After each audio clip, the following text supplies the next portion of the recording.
that went from yeah to a crazier E-delia, and blasted along to the rolling crash and butt-scarred drums hammered by a big, brutal Negro with a bull neck who didn't give a damn about anything but punishing his busted tubs.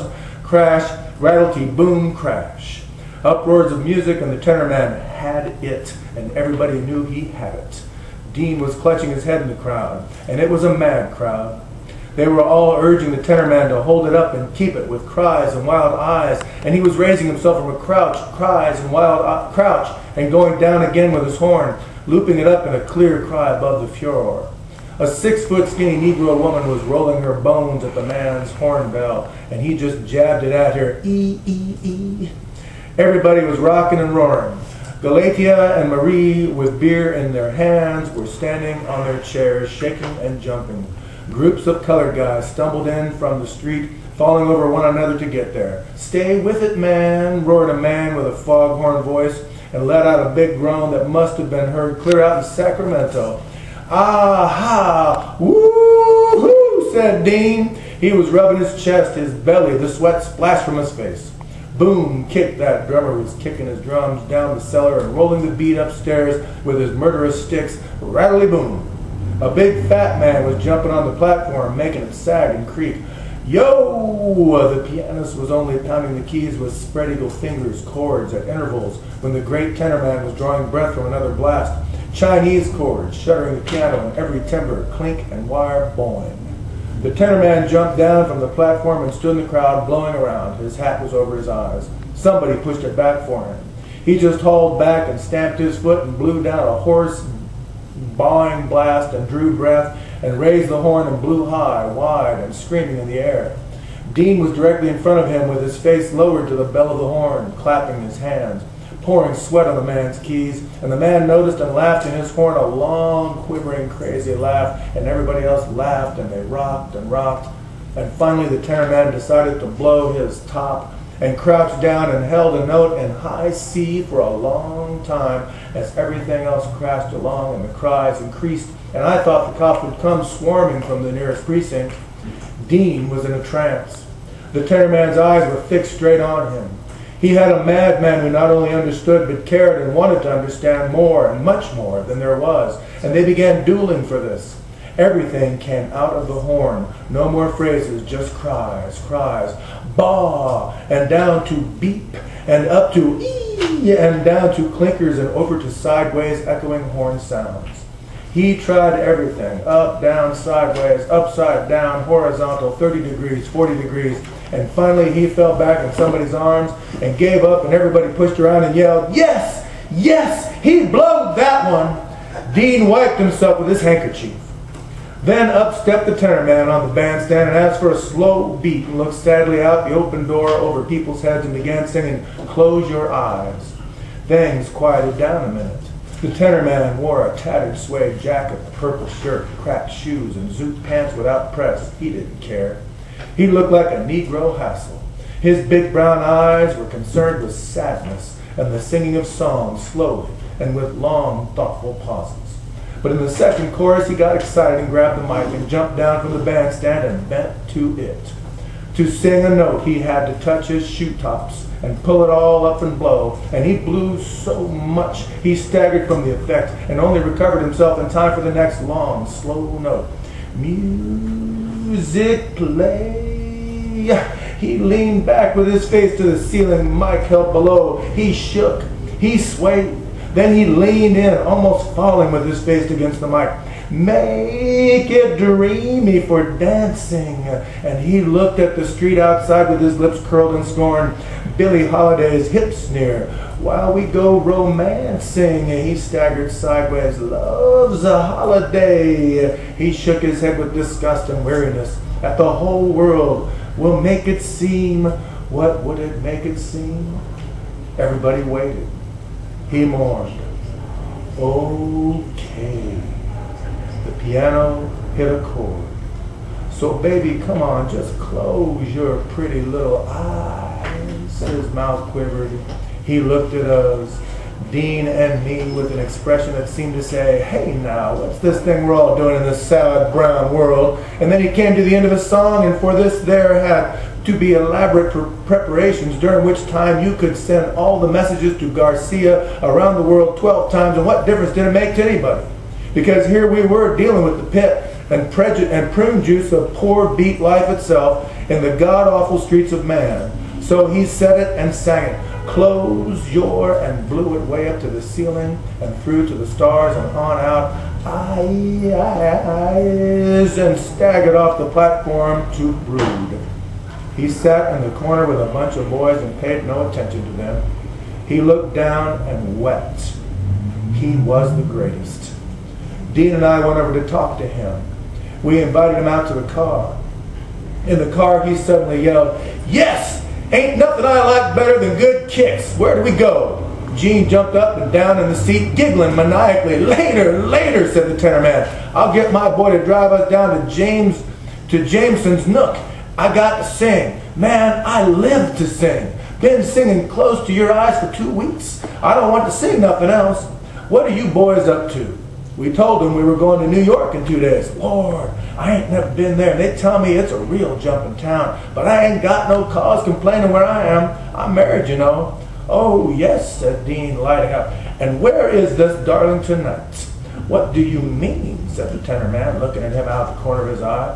"I told you I was married to her, didn't I?" oh, yes," said Dean. "I was just asking. Maybe she has friends or sisters, a ball, you know. I'm just looking for a ball."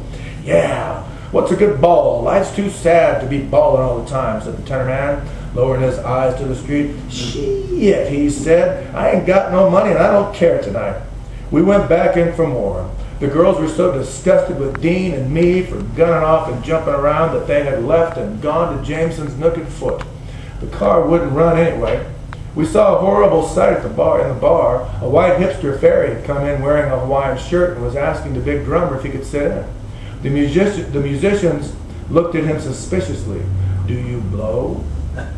He said he did, mincing. They looked at one another and said, yeah, that's what the man does. Shit. So the fairy sat down at the tubs and they started the beat of a jump number, and he began stroking the stairs with soft, goofy bop brushes, swaying his neck with that complacent, right-winonized ecstasy that doesn't mean anything except too much tea and soft foods and goofy kicks on the cool order. But he didn't care. He smiled joyously in his face and kept the beat, though softly, with Bop's subtleties, a giggling, rippling background for big, solid foghorn blues the boys were blowing, unaware of him. The big Negro bullneck drummer sat waiting for his turn. "What's that man doing?" he said. "Play the music," he said. "What in the hell?" He said, "Shit," and looked away disgusted. The tenor man's boy showed up. He was a little taut Negro with a great big Cadillac. We all jumped in. He hunched over the wheel and blew the car clear across Frisco without stopping once. 70 miles an hour, right through traffic, and nobody even noticed him. He was so good. Dean was in ecstasies. "Dig this guy, man. Dig the way he sits there and don't move a bone and just balls that jack and can talk all night while he's doing it. Only thing is, he doesn't bother with talking. Ah, man, the things I could do. I wish, oh yes, let's go. Let's not stop. Go now. Yes." And the boy wound around a corner and bowled us right in front of Jameson's Nook and was parked. A cab pulled up. Out of it jumped a skinny, withered little Negro preacher man who threw $1 at the cabbie and yelled, "Blow!" and ran into the club and dashed right through the downstairs bar yelling, "Blow, blow, blow, blow, blow," and stumbled upstairs almost falling on his face and blew the door open and fell into the jazz session room with his hands out to support him against anything he might fall on. And he fell right on Lampshade, who was working as a waiter in Jameson's Nook that season. And the music was there blasting and blasting, and he stood transfixed in an open door screaming, "Blow for me, man, blow!" And the man was a little short Negro with an alto horn that Dean said obviously lived with his grandmother, just like Tom Snart, slept all day and blew all night and blew 100 choruses before he was ready to jump for fair, and that's what he was doing. "It's Carlo Marx!" screamed Dean above the fury. And it was. This little grandmother's boy with a taped-up alto had beady, glittering eyes, small, crooked feet, spindly legs, and he hopped and flopped with his horn and threw his feet around and kept his eyes fixed on the audience, which was just people laughing at a dozen tables, the room 30 by 30 feet and low ceilings, and he never stopped. He was very simple in his ideas. What he liked was the surprise of a new simple variation of a chorus. He'd go from tup tatter rara to tup tatter rara, repeating and hopping to it and kissing and smiling into his horn, to tup ee da dee dara rup, tup ee da dee dara rup. And it was all great moments of laughter and understanding for him and everyone else who heard. His tone was clear as a bell, high, pure, and blew straight into our faces from 2 feet away. Dean stood in front of him, oblivious to everything else in the world, with his head bowed, his hands socking in together, his whole body jumping on his heels, and the sweat, always the sweat, pouring and splashing down his tormented collar to lie actually in a pool at his feet. Galatea and Marie were there, and it took us 5 minutes to realize it. Ooh, Frisco nights, the end of the continent and the end of doubt, all dull doubt and tomfoolery, goodbye. Lampshade was roaring around with his trays of beer. Everything he did was in rhythm.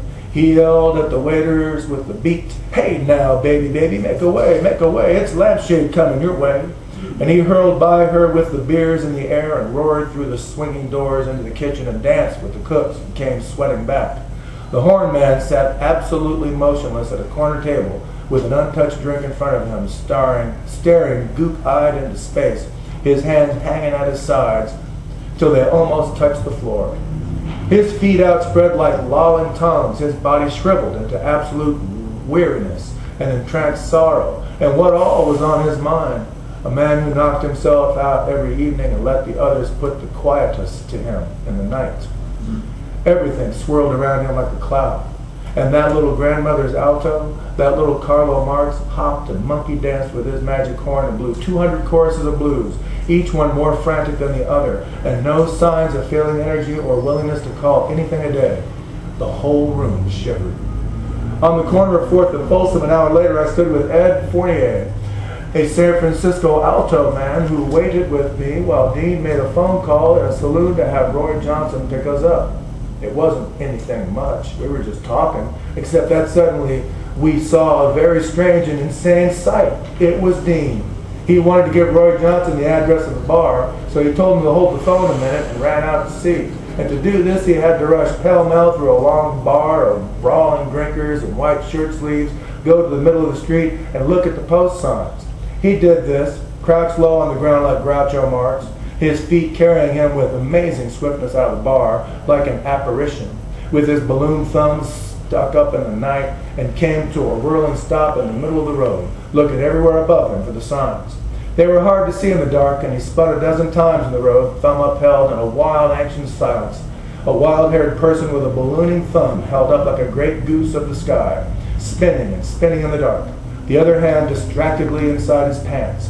Ed Fournier was saying, "I blow a sweet tone wherever I go, and if people don't like it, ain't nothing I can do about it. Say, man, that buddy of yours is a crazy cat. Look at him over there." And we looked. There was a big silence everywhere as Dean saw the signs and rushed back in the bar, practically going under someone's legs as they came out and gliding so fast through the bar that everybody had to do a double take to see him. A moment later, Roy Johnson showed up with the same amazing swiftness. Dean glided across the street and into the car without a sound. We were off again. "Now, Roy, I know you're all hung up with your wife about this thing, but we absolutely must make 46th and Gary in the incredible time of 3 minutes and everything is lost." Yes. Cough, cough. In the morning, Sal and I were leaving for New York, and this is absolutely our last night of kicks, and I know you won't mind. No, Roy Johnson didn't mind. He only drove through every red light he could find and hurried us along in our foolishness. At dawn, we went home to bed. Dean and I had ended up with a colored guy called Walter who ordered drinks at the bar and had them lined up and said, "Wine Spodioti," which was a short sort of shot of port wine, a shot of whiskey, and a shot of port wine.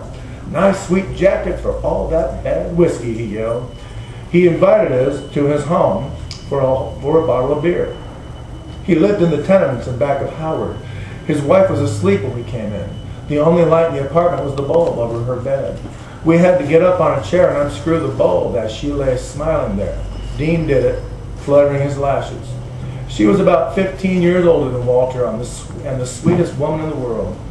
Then we had to plug in the extension over the bed, and she smiled and smiled. She never asked Walter where he'd been, what time it was, nothing. Finally, we were set in the kitchen with the extension and sat down around the humble table to drink the beer and tell the stories. Dawn. It was time to leave and move the extension back to the bedroom and screw back the bulb. Walter's wife smiled and smiled as we repeated the insane thing all over again. She never said a word. Out on the Dawn Street, Dean said, "Now you see, man, that's a real woman for you. Never a harsh word, never a complaint, or modified. Her old man come in any hour of the night with anybody and have talks in the kitchen, drink the beer, and leave any old time. This is a man, and that's his castle." He pointed up at the tenements. We stumbled off. The big night was over. A cruising car followed us suspiciously for a few blocks. We bought fresh donuts at a bakery on 3rd Street and ate them in the gray, ragged streets. A tall, bespectacled, well-dressed fellow came stumbling down the street with a Negro and a truck driving a cab. They were a strange pair. A big truck rolled by and the Negro pointed at it excitedly and tried to express his feeling. The tall white man furtively looked over his shoulder and counted his money. "It's old Bull Lee," giggled Dean, counting his money and worried about everything, and all that other boy wants to do is talk about trucks and things he knows. We followed them a while.